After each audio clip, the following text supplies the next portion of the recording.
Assalamualaikum warahmatullahi wabarakatuh. Perkenalkan, saya dari kelompok 4. Nama saya Safira Ramadhani dan rekan saya, Sudina Giawa, akan mempresentasikan materi yang berjudul Information Access and Delivery. Langsung saja saya akan mempresentasikan materi yang pertama, yaitu Data Warehouse and the Web.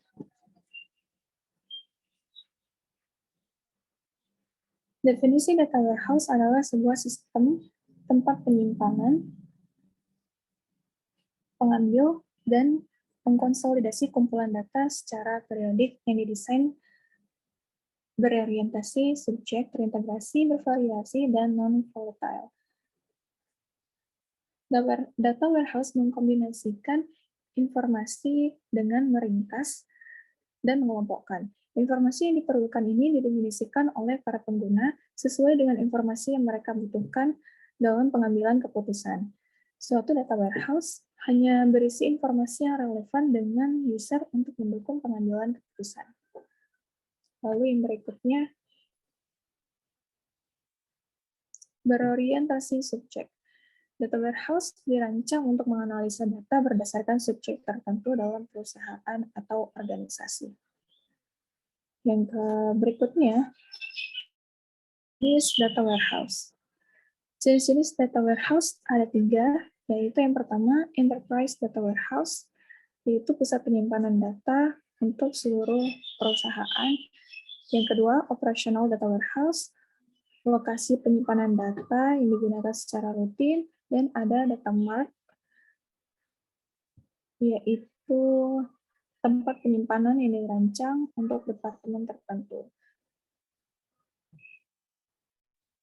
Lalu ada kegunaan data warehouse, yaitu yang pertama untuk mengakses data lebih cepat, lalu yang kedua, informasi konsisten bagi semua pihak, yang ketiga, memprediksi tren atau pola di masa depan. Yang keempat, yaitu membantu perusahaan mengambil keputusan.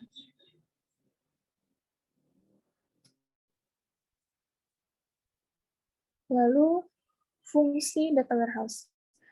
Berikut ini merupakan beberapa faktor utama sebuah bisnis harus menjalankan data warehouse, yaitu 1, untuk membantu dalam pengambilan keputusan. Ini adalah fungsi pertama dari data warehouse, untuk mengambil sebuah keputusan yang tepat. Lalu yang kedua, mudah dan cepat dalam mengakses data. Yang ketiga, menciptakan konsistensi data. Dikarenakan data warehouse adalah sistem yang dapat mengumpulkan berbagai informasi yang berbeda, sehingga diubah menjadi format tunggal agar digunakan dengan baik. Kemudian, untuk kedepannya, perusahaan dapat memperoleh hasil yang maksimal dan konsisten satu sama lainnya. Ketika standarisasi data telah terbentuk, maka perusahaan dapat menaruh kepercayaan yang tinggi pada tingkat keakuratan data untuk dapat membuat keputusan bisnis yang jelas dan tepat. Karakteristik data warehouse. Ada 4 karakteristik atau ciri khas dari data warehouse, diantaranya adalah sebagai berikut. Yang pertama, berorientasi pada subjek data. Data yang berorientasi pada subjek memiliki dimensi waktu yang saling terintegrasi.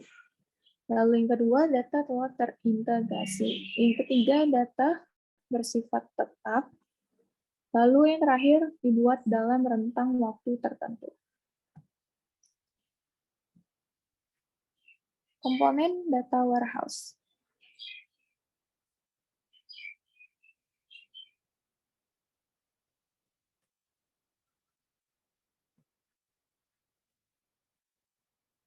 Komponen data warehouse, yaitu yang pertama, data warehouse terdiri dari beberapa komponen, yaitu untuk penyimpanan data, lalu yang kedua, data pasar atau mart data, yang ketiga adalah metadata. Manfaat data warehouse, yaitu yang pertama, return on investment, enhance business decisions, timely access to data, consistency of data, dan masih banyak lagi. Lalu Yang berikutnya, arsitektur data warehouse. Arsitektur data warehouse terdiri dari back-end, lalu ada data warehouse tier, lab tier, dan yang terakhir, front-end tier. Data mining basics. Definisi data mining adalah proses untuk penggalian pola-pola dari data. Hal ini sering digunakan dalam beberapa praktek profil seperti pemasaran, pengawasan, dan penemuan ilmiah. Dan telah digunakan sejak lama oleh bisnis, ilmuwan, dan pemerintah untuk menyaring volume data seperti catatan perjalanan penumpang penerbangan, lalu data sensus, dan supermarket scanner data. Yaitu tujuannya untuk menghasilkan laporan riset pasar. Data mining. Teknik data mining secara garis besar terbagi menjadi dua, yaitu kelompok verifikasi dan discovery. Lalu yang berikutnya adalah proses data mining. Karena data mining adalah suatu rangkaian proses, maka data mining dapat dibagi menjadi beberapa tahap, yaitu pembersihan data, integrasi data, transformasi data, aplikasi teknik data mining, evaluasi pola yang ditemukan, lalu yang terakhir adalah presentasi pengetahuan. Tahap tersebut bersifat interaktif, di mana pemakai terlibat langsung atau dengan perantaraan.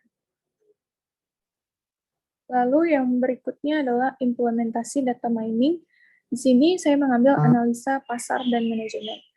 Untuk solusi yang sudah saya analisa, yaitu menggunakan data mining, diantaranya menembak target pasar, melihat pola beli pemakai dari waktu ke waktu, cross market, profil customer, identifikasi kebutuhan customer, menilai loyalitas customer, dan informasi summary. Lalu yang terakhir adalah teknik data mining. Terdapat beberapa teknik yang sering disebut-sebut dalam literatur data mining dalam penerapannya, seperti pada flowchart berikut ini. Yang pertama adalah association role mining. Association adalah teknik mining untuk menemukan aturan asosiatif antara suatu kombinasi item. Yang berikutnya adalah classification, adalah proses untuk menemukan model atau fungsi yang menjelaskan konsep atau kelas data, dengan tujuan untuk dapat memperkirakan kelas dari suatu objek yang labelnya tidak diketahui. Yaitu clustering. Yang ketiga adalah clustering ini berbeda dengan association dan classification, di mana data telah ditentukan. Lalu clustering ini melakukan pengelompokan data tanpa berdasarkan kelas data tertentu.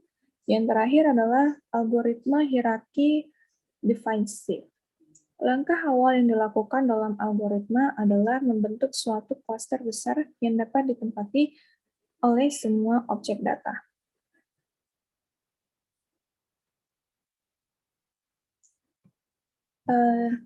Sekian presentasi dari kelompok 4. Mohon maaf apabila masih ada kekurangan, dan saya ucapkan terima kasih. Wassalamualaikum warahmatullahi wabarakatuh. Selamat siang semuanya.